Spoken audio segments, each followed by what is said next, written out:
The partisan battle over immigration reform is nothing new. We've been here far too many times with little or no resolution. Add the phrase sanctuary city to the mix, and it's time to really bear down.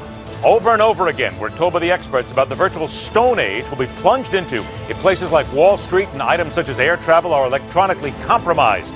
Did we today see a very dark future? The future's bleak for the man who sold America comedy, bad sweaters, and pudding. And Gloria Allred is leading the way to drop a final hammer on Bill Cosby and his predilection for drugs and dates. And in telling it like it is, Amy Schumer, come on down. You have nothing to apologize for. Let that be the mantra for this show. Dig in, apologize for nothing.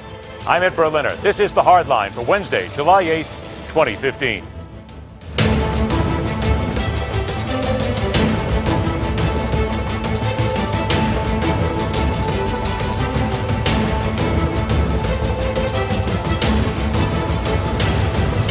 The city made a mistake not to deport someone that the federal government strongly felt should be deported. So I have absolutely no support for a city that ignores the strong evidence that should be acted on. However, there are, like, if it were the first-time traffic citation, if it were something minor, a misdemeanor, that's entirely different. This man had already been deported 5 times. Submitted for your approval. Federal immigration officials have concrete evidence about an illegal immigrant residing in a major American city. A person who's run afoul of the law more than once and may indeed be a danger to society. They need the cooperation of the city, county, or state government to apprehend the suspect, or at the very least investigate or watch the individual. And that city, county, or state government tells the feds to get lost. We don't have to help. We don't have to cooperate. And there's nothing you can do about it. Welcome to what might once have been called a scary version of 1984. But this is present day and can be positively traced to the death of an innocent woman. Our guest is Executive Director of Latino Partnership of the American Principles Project, former Chief of the U.S. Office of Citizenship under President George W. Bush, and formerly with the U.S. Department of Homeland Security, Alfonso Aguilar, joined by attorney and co-director of the DRM Action Coalition, Cesar Vargas. Gentlemen, I want to thank you both for being here. And Alfonso, I'm going to begin with you on this one because we are now, many Americans hearing for the first time about Sanctuary City. But can we not say that Donald Trump, the people who hammer away at him, he opened up this Pandora's box, if you will, and we are now discussing something which is very important to the immigration reform issue, and something which can lead to disaster for the American public themselves. This has got to be taken care of. Oh, look, I agree. We have to improve our domestic enforcement of immigration laws. I'm certainly not a fan of sanctuary cities. I think the federal immigration authorities and the city of San Francisco failed. But I don't think Donald Trump is bringing attention to this. I mean, what Donald Trump said about undocumented immigrants has nothing to do with this. Would you not agree, however, Alfonso, let me interrupt 1 second. Would you not agree, though, that his comments certainly started a tremendous amount of discussion, and when he mentioned certain crimes, that this then led to a lot of attention being given to San Francisco and this one crime itself? No, we've been talking about immigration enforcement of immigration laws in the U.S., way before Donald Trump weighed on this issue. I think he made a very controversial statement that I think was very insulting. I think we have to deal with immigration reform. We have to secure the border. We have to strengthen the enforcement of immigration law domestically. What happened in San Francisco, a person who had, crossed the border illegally 5 times with a serious criminal record, he shouldn't be in the country. We're not being effective. We have to take care of that. But I wouldn't attribute Donald Trump really anything or any credibility on this issue. He's not an expert in immigration. We have other people talking about this way before Donald Trump brought up the issue. Cesar, with the matter of what happened in San Francisco, is it not fair to say that regarding legal immigration reform, or just reform itself, this is part of the overall discussion itself? This is what many people in America fear, criminals coming from other places and here inflicting crime on citizens.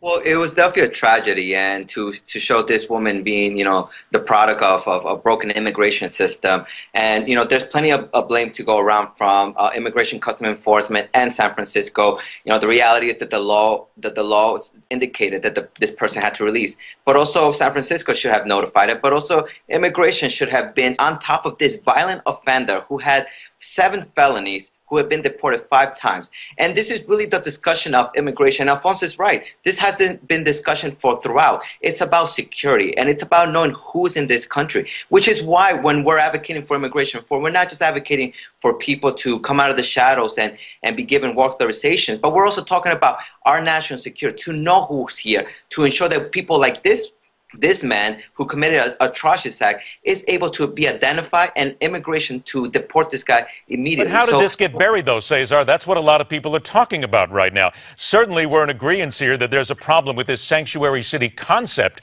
but this has been buried. It hasn't been talked about a lot, about the criminals on the streets. Sure, we see a local television station every now and then talk about it, but a national conversation like this, we haven't seen anything like this in a long time. And we have it, right? Because we focus on the politics. We focus on the finger pointing of Republicans and Democrats blaming each other. But when it comes to real solutions, legislative action in Congress, nothing gets done. So, we are having the discussion. And when we go to Washington, D.C., we are talking about this to make sure that these strategies don't happen again. Alfonso, I saw you nodding your head a little bit, and I want to give you a chance to go ahead and respond. Plus, I have one item from Donald Trump that he said today. Go ahead, your response.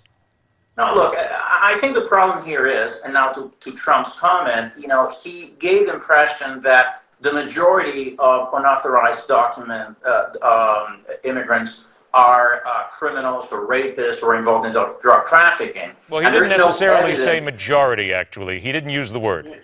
Well, no, but he said this is what Mexico's exporting. Some may be good people, so clearly we can imply that he's saying the majority. The problem with our system, and that's why we need immigration reform, is that I think that when you have immigration and customs enforcement going after every single undocumented immigrant, even people who have absolutely no criminal record, we have very limited resources. That's why if we bring people out of the shadows, people who have no criminal record, that really allows us to focus our limited resources to going after criminals like this. So I would say that part of the problem why this happened is, frankly, because Congress hasn't acted and we don't have immigration reform. If we had immigration officials really focused on the criminals rather than going after people who present no threat to the security of our communities, I think would be much more effective. Alfonso and Cesar, I have 2 minutes left. Alfonso, to you first.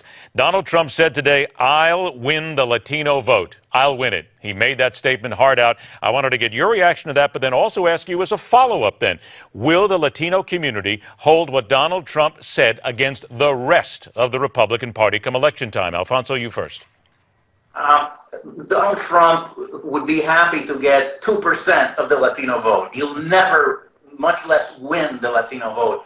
And I think the other Republican candidates, to get enough support from Hispanics, and they need at least 40% of the Hispanic vote to be competitive at the national level, they need to distance themselves from Donald Trump and basically isolate him. They have to rebuke him forcefully. I think Marco Rubio has done it. I think Jeb Bush has done it, and Governor Perry as well. So, Cesar, to you then, if a Republican candidate does not come out and hammer away at Donald Trump, will that cost them the Latino vote?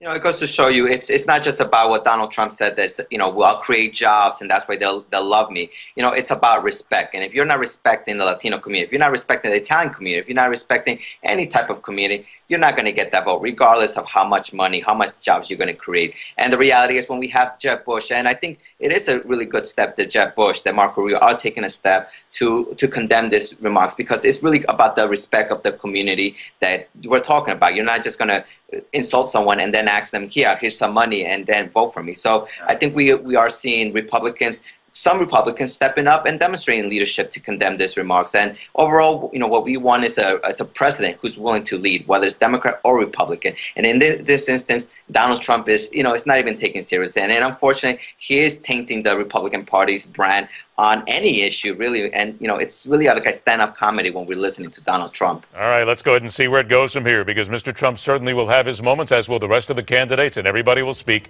lots of times. Alfonso Aguilar and Cesar Vargas, gentlemen, thank you so much for joining us. I'll look forward to the next time we speak. Thank you. Coming up next, right here, the political animal. Let's go ahead and switch this around then to another candidate, Hillary Clinton, as she seeks to begin devouring her opponents with a wonderful appearance on network television. Tongue in cheek. The fastest 60 minutes in news continues.